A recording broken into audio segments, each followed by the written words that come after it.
আমরা কিন্তু আস্তে আস্তে দেখা যাচ্ছে আফটার ইফেক্টস ব্যবহার করে কীভাবে এসেনশিয়াল গ্রাফিক্স যে টেমপ্লেট রয়েছে সেটা তৈরি করতে হয় সেটা শিখে যাচ্ছি এবং তার সাথে সাথে অ্যাডভান্স ফিচার আমরা শিখছি। গত পর্বে দেখেছিলাম কীভাবে আমরা কোনো টেক্সটের যে ফন্ট অপশন রয়েছে সেটাকে অ্যাড করব। আজকে আমরা দেখব সেটার আরেকটু অ্যাডভান্স প্রক্রিয়া, আমরা কীভাবে আমাদের যে টেমপ্লেট রয়েছে সেখানে স্লাইডার কন্ট্রোল ব্যবহার করব। তো আপনারা প্রফেশনাল যে টেমপ্লেটগুলো দেখবেন সেখানে কিন্তু স্লাইডার কন্ট্রোল, তারপরে চেক বক্স, এই জিনিসগুলো কিন্তু থেকে থাকে।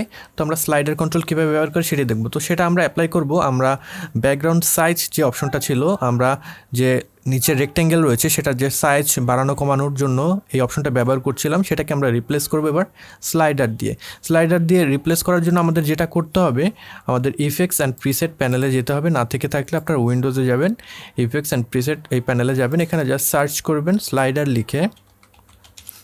লিখে সার্চ করার পরে এটিকে জাস্ট ক্লিক করে ড্র্যাগ করে আমরা শেপ লেয়ার যেটা ছিল সেটার উপরে ছেড়ে দেব। তাহলে আমাদের শেপ লেয়ারে ইফেক্টসের ভিতরে যদি আমরা লক্ষ্য করি, স্লাইডার কিন্তু চলে এসছে। আপনারা দেখতেই পাচ্ছেন এখানে স্লাইডার চলে আসছে। এখন আমাদের এই স্লাইডার কিন্তু আমরা নর্মালি ব্যবহার করতে পারবো না, এটা এক্সপ্রেশনের মাধ্যমে ব্যবহার করতে হয়। আমরা যদি এই স্লাইডারটিকে এবার ড্র্যাগ করে নিয়ে আসি এখানে, তারপরে যদি এটাকে চেঞ্জ করি, কোনো কিছু কিন্তু আমরা রেজাল্ট পাবো না, কারণ এটার সাথে কোনো কিছু মার্ক করা নাই কিংবা লিঙ্ক করা নাই। আমাদের লিঙ্ক করতে হবে। লিঙ্ক করার জন্য যেটা করব, আমরা প্রথমে এই স্লাইডারের যে নাম সেটাকে চেঞ্জ করে আমরা উইথ লিখে দিলাম।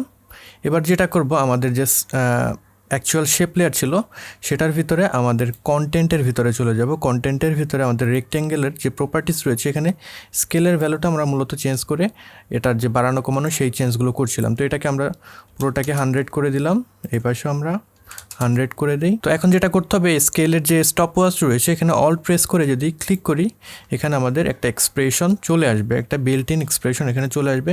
তো এখানে যে পিক ওয়েভটা আছে আপনারা দেখতেই পাচ্ছেন, এই পিক ওয়েভে আমরা এটাকে ক্লিক করে আমাদের যে স্লাইডার রয়েছে সেই স্লাইডারের সাথে লিঙ্ক করে দিলে এখানে যে এক্সপ্রেশন সেটার চেঞ্জ আপনারা দেখতে পাবেন। তো এই এক্সপ্রেশনটাকেই আমরা এখন মডিফাই করব। তো এখানে মূলত এখন যেটা হচ্ছে, আমাদের লিঙ্ক হয়ে গিয়েছে, কিন্তু এটাকে যদি আমরা চেঞ্জ করি, হাইট এবং উইথ একসাথে বেড়ে যাচ্ছে। এটাকে আমাদের সেপারেট করতে হবে। সেপারেট করার জন্য আমি উইথের এটাকে আর একটা কপি করে নিব, ডুপ্লিকেট করে নিলাম, এটির নাম দিয়ে দিলাম হাইট।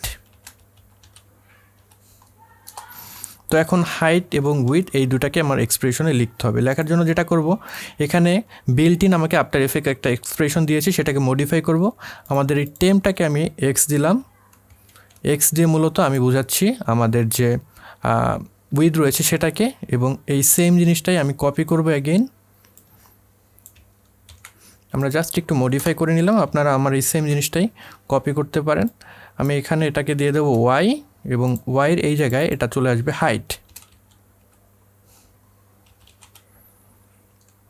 এবং এখানে যে টেম্প ছিল এই টেম্প উঠে গিয়ে এখানে হবে এক্স কমা ওয়াই। তো আমাদের এক্সপ্রেশনটা হয়ে গেল। এখন যদি আমরা স্লাইডার চেঞ্জ করি, শুধুমাত্র এখানে যে উইথ রয়েছে সেই উইথটাই কিন্তু চেঞ্জ হবে।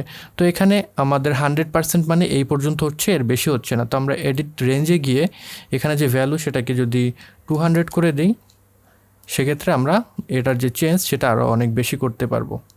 তো দেখতেই পাচ্ছেন সেটার চেঞ্জ কিন্তু আমরা অনেক বেশি করতে পারছি। তো আমাদের স্লাইডারটা অ্যাড হয়ে গেল। এখানে যদি আমরা দিয়ে দেই বিজি কন্ট্রোল, তাহলে এটা এখন আমরা ড্র্যাগ করেই আমাদের টেমপ্লেটের কিন্তু যে উইথ রয়েছে সেটাকে চেঞ্জ করতে পারবো। আমাদের ম্যানুয়াল যে বইয়ে ছিল সেটা এখন আর দরকার হবে না, এটাকে আমরা ডিলিট করে দিতে পারি। এটা আমাদের আর দরকার হচ্ছে না। এখন আমরা খুব সুন্দরভাবে স্লাইডারটাকেই ব্যবহার করতে পারবো আমাদের যে উইথ রয়েছে সেটা কন্ট্রোল করার জন্য। তো এই ছিল আজকের ভিডিও। আশা করি ভিডিওটি ভালো লেগেছে। যদি ভালো লেগে থাকে তাহলে অবশ্যই লাইক করবেন, কমেন্ট বক্সে মতামত জানাতে ভুলবেন না। এই চ্যানেলে প্রথমবারের মতন আমার ভিডিও দেখে থাকলে সাবস্ক্রাইব করলে খুশি হব। পরবর্তী ভিডিওতে আবার দেখা হচ্ছে নতুন কোনো বিষয় নিয়ে। Until then, good bye.